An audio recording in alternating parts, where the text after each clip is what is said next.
Welcome on in, everybody. Tobin here with you, and thanks for checking out the channel. Coming to you here after the Miami Hurricanes improved to 4-0 as they defeat the Florida Gators 26-7 at Hard Rock Stadium. A little dicier than you wanted it to be. You know, the Canes came into this game, and we knew. Listen, I think we understood that's a Gators team with talent, but they seem to have some coaching issues. They got a young quarterback who is still finding his way. Not a very potent offense and a banged up defense, but it's still this is the exact reason why there's the saying, when it's a rivalry game, you throw everything out. And the Gators, to their credit, they could have turtled up. They could have wilted away in this game, and they were able to hang around, made the Cheeks a little squeaky there in the second half of this game.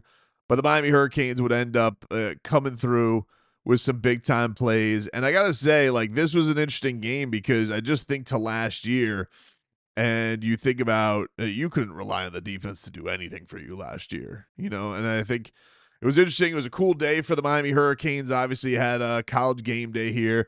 It was a scene at Coral Gables, as it's just the crowd was electric. The cheering was electric. Matthew Tkachuk was electric. Even McAfee doing the high dive was awesome. Everybody was going absolutely crazy. I mean, they were showering the crew with the Gators chants left and right. It was delightful, dude.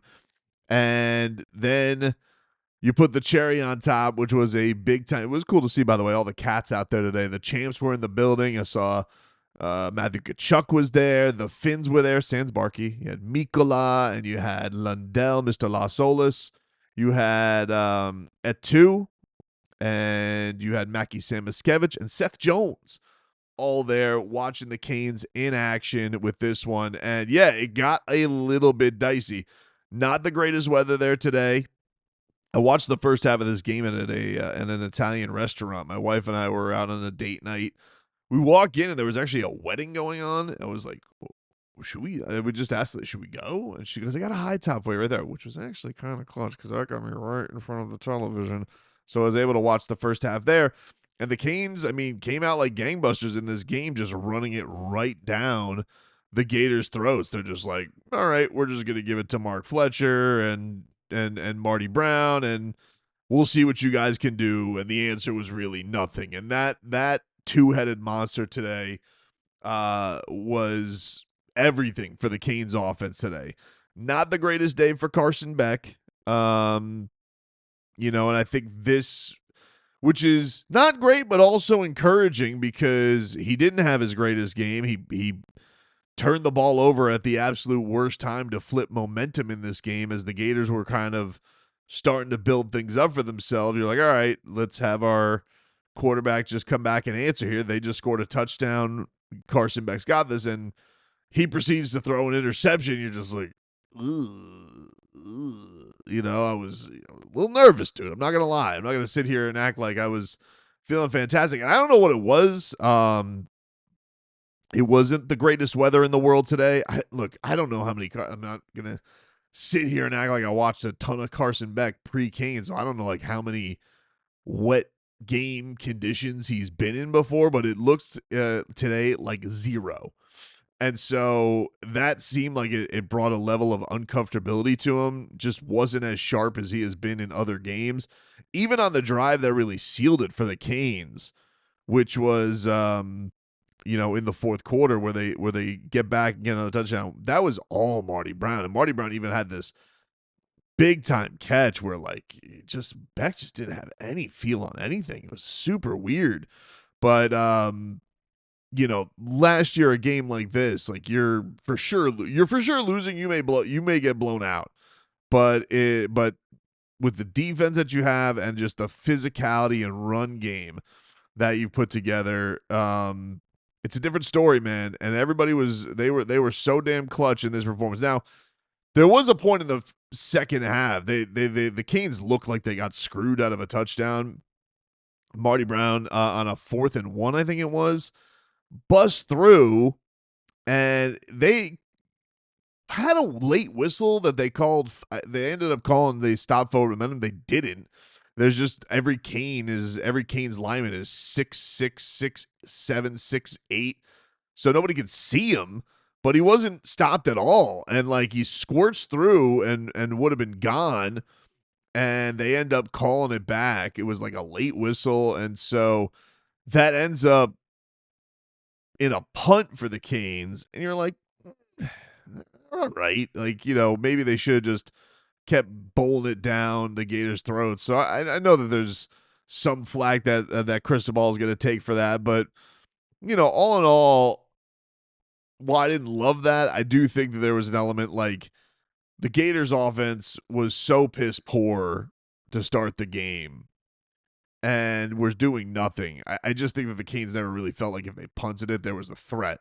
So when they finally put together a long touchdown drive to get it within 6, even with the Canes just, kicking a couple disappointing field goals, I think that there was just an element of the Canes feeling invincible. Like, well, there's no harm, no foul here. And so all of a sudden, you're only up 13-7. Beck comes out there, boom, throws an immediate touch. You're like, holy crap, how are we in this position? That's rivalry games, dude. That's where we're at right now. Those are the things that you got to come up with, and the Canes come up with just an absolute huge stop because for whatever reason, this was a real odd thing, but there was a point where Billy Napier was like, all right, it's 4 down territory every damn drive. They ended up today on 3rd down. Did I have the team stats here? I think they were 0 for 13. 0 for 13 on 3rd down, the Gators today. They did convert 3 4th downs to try and keep drives going, but the one that really would have that really would have swung it for them, not so much, buddy. That didn't happen. Now, once the Canes got that big stop to kind of stop momentum, they come back, they start throwing the ball, and everybody's just kind of like, why? Like it just wasn't, there just wasn't a rhythm today for that part of their offense, whether it be back, whether it be the receivers, whatever. That just seemed to be a comfort zone. When it came to, boom, just bowling this team over and who was going to be more physical in the trenches, that's where the Canes, absolutely took over this game. And they answered that. They get another punt from the Gators, and then it was like, all right, you get this point right here. There's 11 minutes left. You're up 6 points. You just need to run it down there. Make this a 9-point game. Take off 4 minutes, and you should be absolutely golden if you're the Miami Hurricanes. And that's basically how it went. Like, they started off going to Fletcher.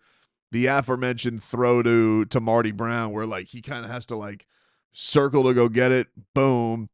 He starts booking it for a 1st down. And it was really his drive the rest of the way. Marty Brown was just an absolute behemoth. Every time he touched the ball, he was going 6-7 yards, mowing it down. And you could start to see the Gators like wilt a little bit. It was very noticeable.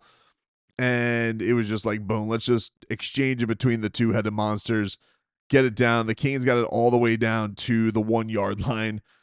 Timeouts were going on. There was an injury, then there was a timeout, so we had to wait very, very patiently for this. But the Canes had already done a huge part. They could have gone, if they didn't get in the 3rd and goal, it would have been probably a chip shot field goal, so they had accomplished their goal. Michael Irvin, who just remains just a gem, sound the horn today, but he's like, they got him on the sidelines. He's going through it, and eventually Brown sticks it into the end zone. It was his drive all the way. He deserved it, and the Canes put themselves in big position. They go for the 2-point conversion. They don't make it. They're up 19-7. And then the next drive, Ruben Bain and Akeem Mesidor blast DJ Lagway that drive was all she wrote. Nothing happening there. And so the Canes, for good measure, just take it down another way. It goes a lot faster this time around. It was Mark Fletcher's drive this time. Canes didn't have to go as far because of the turnovers on down, turnover on downs, and, 4 Mark Fletcher runs, and boom, we're up, baby. This thing is over. Throwing up the U, breaking the Gator chomp. Mario Cristobal has now had a season where he's beaten Notre Dame, he's beaten Florida, and now we got Florida State coming up in a couple of weeks. A monster performance today by Mario. I just think that this team, and Saban was making this point about how complete they are. And I just think that's what's felt, is like they are a monster team up front, and it was defined in the defining moments by their trenches. Like, yes, you have a quarterback who's very capable, and the receivers are a lot better than we thought they were. We saw a really nice game today from Elijah Lofton. I think probably had his most impactful game. So the Canes were finding their tight ends a little bit more. Beck finishes today 17 of 30, 160, no touchdowns and a pick. But it was Mark Fletcher. Keep this. Mark Fletcher, 24 carries, 116 yards, 1 touchdown, 4.8 yards per carry. And Marty Brown, 18 carries, 80 yards with 2 touchdowns. He was a moose. He also added 53 yards in the air. So a cool 133 today for Brown. And Lofton was the leading receiver, non-running back. He was 4 catches, 43 yards. But yeah, not a very explosive game for the receivers. They just couldn't muster much up today. The quarterback just couldn't really get it going. But they had another pitch to go to, and that was the encouraging thing. And the defense, this Corey Heatherman dude. I mean, what from Lance Guidry, like night and friggin' day, and you could just tell, like, look at that beard. This guy's just got, like, he just feels like he sleeps thinking about dialing stuff up. Like, I just imagine Mrs. Heatherman, like, looking over and being like, what's this guy doing? It's like the meme, like, oh, he's probably thinking about another woman. It's like, no. What is he thinking about? Dialing up the blitz. That's what Corey Heatherman dreams about, dude. And they go to Cristobal afterwards, and he's tough. Tough. And he's just like hammering the fist. He's very fired up. And you can tell he's fired up. I think he's proud about what he built. I think last year he had some big blunders. And, like, if this would have gone away late, people are going to talk about, who knows? You got mouse balls with the punts. But ultimately, he answered it back with the exact style of football that he wants this team to play. And it's the Canes have been out in front. They've punched first, so we don't know what is it going to be like. I guess the next test is, like, all right, they go out on the road and FSU does score first. What does that Canes team look like? I don't know yet. We don't know. That's still a test that they have to face. But this was a little bit of adversity. I don't think that they were as potent. It wasn't as potent a climb back as Notre Dame was. But even still, I mean, like, you were tested. They had to face tests, and the defense had to come up with big stops after, they got back in the game and they got a huge turnover, and they passed with flying colors. You just have to tip your cap off to them. So nice one by the Canes today. They go to 4-0. They get a week off. Let's handle this bye week, boys. All right. And then next up, Florida State Seminoles. Big time. Back-to-back weeks with Gators and Seminoles. I mean, this is you get to, if you get this one, you knock off all the rivals in this one. Florida State, and Notre Dame. That's already a hell of a year. Obviously, task at hand. You're going into conference play now, but that's this one can feel real satisfying for the Miami Hurricanes if they get this one out. But nice one by them today. Able to weather the adversity. Fletcher and Brown, just a couple of Clydesdales, dude. Just absolute horses in the backfield. Real great games by them today. They were friggin' awesome. And that Ruben Bain, he's terrifying. He's terrifying. Mesidor. I mean, when you saw them go and get that, basically, which was like the clinching sack, I was like, oh my God, this poor guy, he's about to get crushed. Those guys they are fearsome. There's a lot of great cornerstones on this team. There's a lot of very impressive cornerstones on this team to have them where they're at. Nice win by the Canes today.